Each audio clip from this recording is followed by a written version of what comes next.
नमस्कार, माझं नाव प्रमोद आणि मी पालघरवरनं डहाणू आणि साखरे गावातून आलो आहे.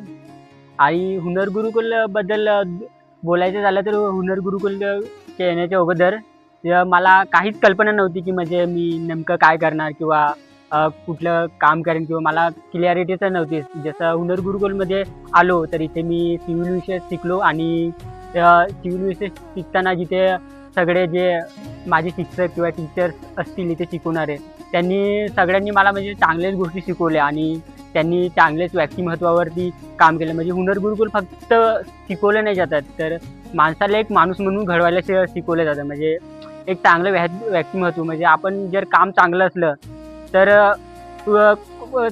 कामच फक्त चांगलं नसावं लागते. आपल्या त्यासाठी एक व्यक्तिमत्व पण चांगलं असावं लागतं म्हणजे आपलं हे. तर ते खूप इम्पॉर्टंट असतं आणि ते हुनर गुरुकुलमध्ये हे माझ्यावरती संस्कार झालेत. आणि हुनर गुरुकुलमध्ये जेव्हा माझ्याकडे म्हणजे कला प्रत्येकाकडे असतातच, पण जेव्हा जे कलेला प्रोत्साहन प्रत्येक ठिकाणी भेटत नसतं आणि ते मला इथे एक स्वतःला एक म्हणजे खूप वेळ भेटला, की इथे मला म्हणजे प्रत्येक शिक्षक टीचर मला प्रोत्साहन देतील, की तू चांगला एक पुढे जाऊन आर्टिस्ट किंवा हे होऊ शकेल. तर त्यामुळे मी जे वारली आर्ट होत होतो इथे म्हणजे अगोदर वारली आर्टला काय मला येत होती, म्हणजे ते एक अंगात एक कलागुण होतं. आता ते मग जसे जसे मला प्रोत्साहन देत गेले माझे मॅम, वर्षा मॅम वगैरे किंवा, तर ते जसं जसं प्रोत्साहन दिलं तसं मी त्याच्यात काढत गेलो, प्रॅक्टिस करत गेलो आणि आता मला चांगल्या प्रकारे वारली पेंटिंग पण येते. आणि ते मी हुनर गुरुकुलमध्ये सिव्हिल विषय हा शिकून आणि सिव्हिल विषय शिकल्यानंतर इथे वर्षभरात इंटर्नशिप असते मुलाची. त्यानंतर इंटर्नशिप मी 2 महिन्याची केली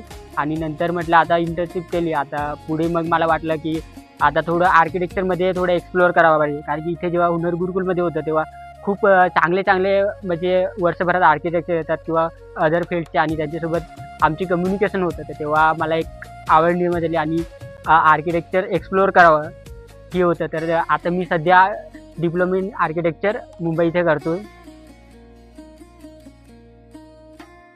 थँक्यू.